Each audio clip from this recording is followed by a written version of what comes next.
லக்ஷ்மீவல்லபபர்யந்தாம் வந்தே குருபரம்பராம். ஆழ்வார்கள் வாழி அருளிச் செயல் வாழி தாழ்வாதுமில் குரவர்தாம் வாழி ஏகழ்வாறுமுய்ய அவர்கள் உரைத்தவர்கள் தாம் வாழி செய்யமறை தன்னுடனே சேர்ந்து அஞ்சு குடிக்கொரு சந்ததியாய் ஆழ்வார்கள் தம் செயலை விஞ்சி நிற்கும் தன்மையளாய் பிஞ்சாய்ப் பழுத்தாளையாண்டாளை பத்தியுடன் நாளும் வழுத்தாய் மனமே மகிழ்ந்து. கோபிமார் பாவனையிலே பாவை நோன்பு நோற்ற ஆண்டாள் தொடர்ந்து நாச்சியார் திருமொழியிலேயும் கூட அந்த கோபிகளுடைய பாவனையிலேயே சில திருமொழிகள் அருளிச் செய்கிறாள். அதிலே மூன்றாம் திருமொழியிலே கோபிகைகள் எல்லாம் நீராடுவதற்காக ஒரு பொய்கைக்கு செல்லுகிறார்கள். அதுவும் கண்ணபிரான் எழுந்திருப்பதற்கு முன்னமே தாங்கள் எழுந்திருந்து அவன் அறியாததோர் பொய்கைக்கு சென்றிருந்தும் கூட கண்ணபிரான் வந்திருந்து இவர்கள் நீரிலே இறங்கி விளையாடுகின்ற காலத்திலே இவர்கள் கரையிலே வைத்திருந்த ஆடைகளை எல்லாம் எடுத்துக்கொண்டு அந்த குருந்த மரத்தின் மேலே ஏறிக்கொண்டு விட்டான் என்று இந்த நிகழ்ச்சியானது புராணங்களிலே விவரிக்கப்பட்டிருக்கிறது. அப்பொழுது அந்த கோபிகைகள் எல்லாம் அந்த கண்ணபிரானிடத்திலே எங்களுடைய வஸ்திரத்தை நீ கொடுத்து விடு என்று அவனை கேட்டுக்கொள்வதாக இருக்கக்கூடிய அந்த விஷயத்தை அனுகரித்து இப்படி ஒரு 10 பாசுரங்களை அருளிச் செய்கின்றாள். அதிலே 4வது பாசுரத்திலே இவர்கள் கண்ணபிரானை கேட்டுக்கொண்டவுடனே கண்ணபிரான் என்ன செய்தான்? இப்படி அங்குமிங்கும் பார்த்தான். விழிப்பது, அதாவது தான் இருக்கிற இடத்தை யாராவது தெரிந்து கொண்டு விடுவார்களா, ஊரிலே இருப்பவர்கள் யாருடைய கண்ணிலேயாவது தாம் பட்டு விடுவோமா என்றெல்லாம் பார்த்து என்ன செய்தானாம்?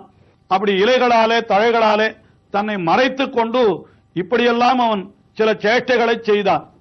அப்பொழுது அவனை பார்த்து சொல்லுகிறார்கள், அப்பா நீ குரக்கரசாவது அறிந்தோம், நீ குரங்குகளுக்கெல்லாம் தலைவன் என்பதை நாங்கள் நன்றாக அறிந்திருக்கிறோம், எங்களுடைய வஸ்திரத்தை நீ கொடுத்து விடு என்று சொல்லுவதாக 4வது பாசுரம் அமைந்திருக்கிறது. பறக்க விழித்தெங்கன் நோக்கி பலர் குடைந்தாடும் சுனையில் அரக்கனில்லா கண்ணநீர்கள் அலமருகின்றவாபாராய் இறக்கமேல் ஒன்று விழாதாய் இளங்கை அழித்த விழானே உறக்கரதாவதெங்கோ உறந்திடை கோரை பணியாய். பறக்க விழித்து எங்கும் நோக்கி என்று இவன் என்ன பறக்க விழித்து என்றால் கண்களை எல்லாம் அப்படி பறக்க பறக்க விழித்து எங்கும் நோக்கி இவர்களும் பார்க்கிறார்கள், கண்ணனும் பார்க்கிறான். அது பலர் குடைந்தாடும் சுனை. அந்த சுனையிலே இப்பொழுது இவர்களுக்கு ஏற்பட்டிருக்கிற ஆபத்தை நினைத்தவாறு, ஆபத்து என்னால் என்ன? இவர்கள் நீராடுவதற்காக களைந்து வைத்திருந்த வஸ்திரங்கள், அந்த வஸ்திரங்கள் இல்லாமல் இவர்கள் அந்த நதியிலிருந்து எழுந்து வெளியிலே வர முடியாது, ஊருக்கும் செல்ல முடியாது. ஆயினாலே இப்படிப்பட்ட ஒரு வேதனையிலே நாம் அகப்பட்டு கொண்டு விட்டோமே என்று அவர்கள் கண்ணீர் பெருக்க ஆரம்பித்து விட்டார்களாம். அந்த கண்ணீரானது நதியை விட அதிகமாக பெருகுகின்றது.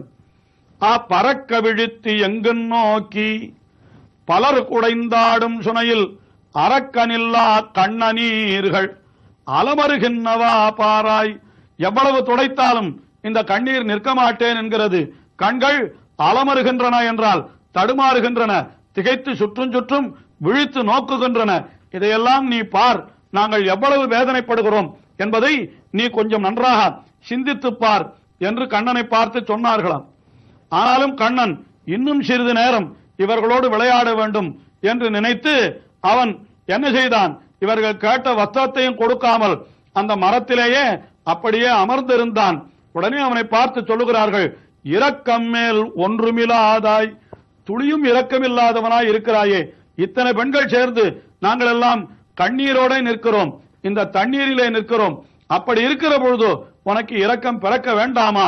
இரக்கமேல் ஒன்றுமில்லாதாய் என்று சொன்னவர்கள் உடனே அடுத்தபடியாக இலங்கை அழித்த பிரானே என்று, ஒரு பெண்ணுக்காக இலங்கையே அழித்தவன் நீ, அதாவது சீதா பிராட்டி, அவளை ராவணன் கவர்ந்து சென்று விட்டான் என்கின்ற காரணத்தினாலே என்ன செய்தான் அவன் என்றால், அந்த ராவணன் மீது கோபித்துக் கொண்டு தன்னுடைய சீற்றத்தினாலேயே அவனை அழித்து விட்டான் என்றெல்லாம் செய்திகள், அதாவது வரலாறுகள் சொல்லப்படுகின்றனவே, அதெல்லாம் பொய்யா.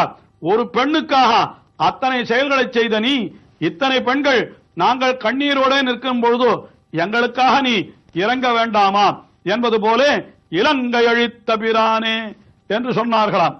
உடனே கண்ணன் சொன்னான், அம்மா, சீதா பிராட்டிக்கு வந்த ஆபத்து பிறராலே வந்தது. பிறர் அந்த பிராட்டியை, அதாவது ராவணன் என்னோடு கூடியிருந்த பிராட்டியை பிரித்து வைத்தான். ஆனால் இப்பொழுது நீங்களே என்றோ என்னிடமிருந்து பிரிந்து சென்றிருக்கிறீர்கள். நான் வரக்கூடாது என்று நான் எழுந்திருப்பதற்கு முன்னாலே எழுந்திருந்து எனக்கு தெரியாததோர் பொய்கை என்று நினைத்து என்னை விட்டுவிட்டு என்றோ நீங்கள் இங்கே வந்தீர்கள். அங்கே மற்றொருவன் பிரித்தான், ஆகையினாலே அவனை நான் அழித்தேன்.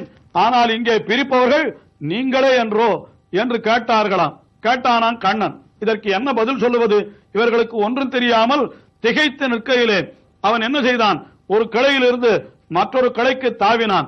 அங்கிருந்த பரியட்டங்களையும் எடுத்து அப்படி தொங்க விட்டு ஏதோ சில காரியங்களை எல்லாம் செய்தான்.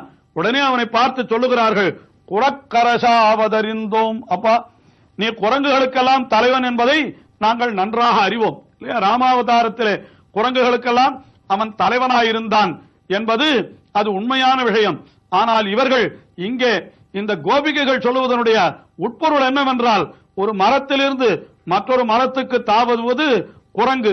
அப்படிப்பட்ட குரங்கு சேட்டைகளையே இவனும் செய்து கொண்டிருந்தபடியினாலே இவனை பார்த்து, நீ குரங்குகளுக்கு தலைவன் என்பதை நாங்கள் ஏற்கனவே அறிவோம்.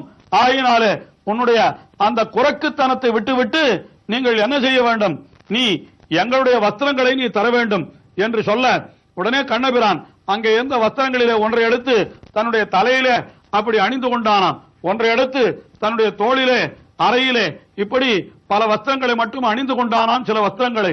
உடனே அவர்கள் சொல்லுகிறார்கள், உன்னுடைய மேனியிலே இருக்கிற வஸ்திரங்களை அவற்றை வேண்டுமானால் விட்டுவிடு.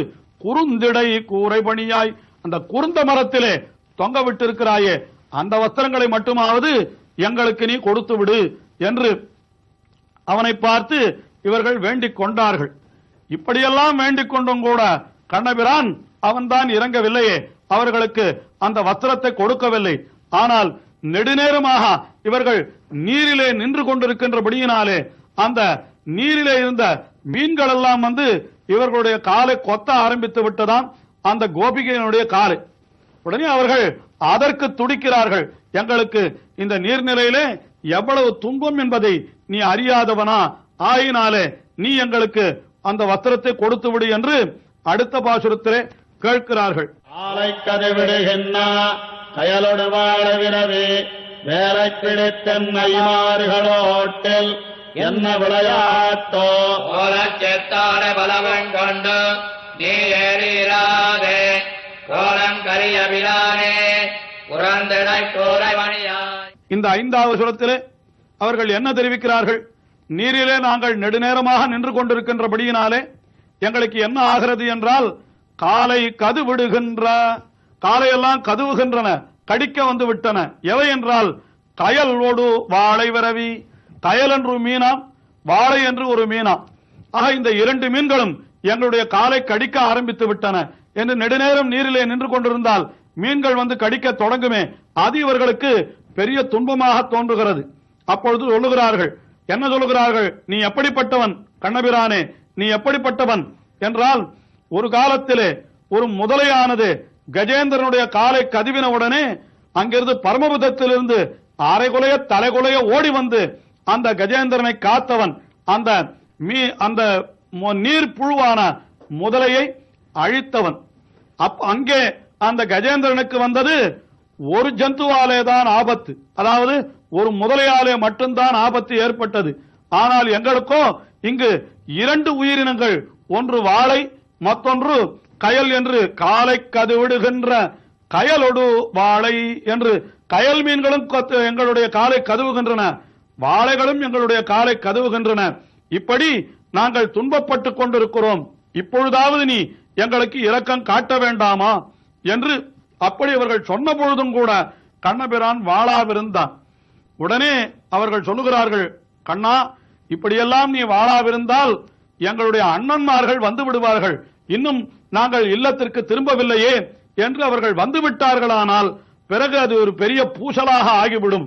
சொல்லுகிறார்கள், வேலை பிடித்து என் ஐமாறுகளோட்டில் என்னையா ஆட்டோ, அது என்ன விளையாட்டாக ஆகிவிடுமோ தெரியாது. வேலை பிடித்து என்றால் அந்த கூர்வேல் கொடுந்தொழிலன் என்று நந்தகோபர் வேல் பிடித்தார். கண்ணபிரானும் நின் கையில் வேல் போத்தி என்று அவன் வேல் பிடித்தான் அல்லவா? ஆகையினாலே அவர்கள் ஆயர்களுக்கெல்லாம் அந்த வேல் என்பது ஆயுதமாக இருக்கிறது. அந்த வேலை கையிலே கொண்டிருக்கக்கூடிய என்னுடைய ஐமார்கள் என்னால் அண்ணன்மார்கள் அவர்கள் இங்கே வந்துவிட்டால் அப்புறம் அது என்ன விளையாட்டோ என்னால் என்ன விளையாட்டாய் முடியுமோ? அவர்கள் என்னை நெருக்குவார்களோ அல்லது எங்களைத்தான் நெருக்குவார்களோ சொல்ல முடியாது. ஆகினாலே நீ இப்படியெல்லாம் தீம்பு செய்யாதே. வேலை பிடித்து என் ஐமார்களோட்டில் என்ன விளையாட்டோ என்று சொன்னார்கள். உடனே நான் என்ன விளையாடுகிறேன், நான் ஒன்னும் உங்களுக்கு தீம்பு செய்யவில்லையே என்று சொல்ல உடனே சொல்லுகிறார்கள், கோலச்சித்தாடை பலவும் கொண்டு நீ ஏறியிராதே. கோலச்சித்தாடை என்று இவர்கள் அணிந்து கொள்ளக்கூடிய சித்தாடுகள் பலவற்றையும் கொண்டு நீ அந்த குருந்த மரத்திலே ஏறி இராதே. அப்படி ஏறி இருக்காதே. நீ என்ன செய்ய வேண்டும்? கோலங்கரிய பிரானே குறுந்திடை கூரைபணியாய். நல்ல கரிய திருமேனி படைத்தவன், உன்னுடைய மேனி அழகாக இருக்கிறா போல உன்னுடைய அழகும் அந்த அங்கமும் உள்ளமும் அழகாக இருக்க வேண்டாமா? ஆகினாலே நீ என்ன செய்ய வேண்டும்? அந்த வஸ்திரங்களை எங்களுக்கு நீ கொடுத்து விட வேண்டும் என்று கோலங்கரிய பிரானே குருந்த மரத்திலே கூடிய கூரைகளை எங்களுக்கு கொடுத்து விடு என்று கேட்கிறாள். இந்த அனுபவம் இன்னமும் தொடர்கிறது. தொடர்ந்து அனுபவிப்போம்.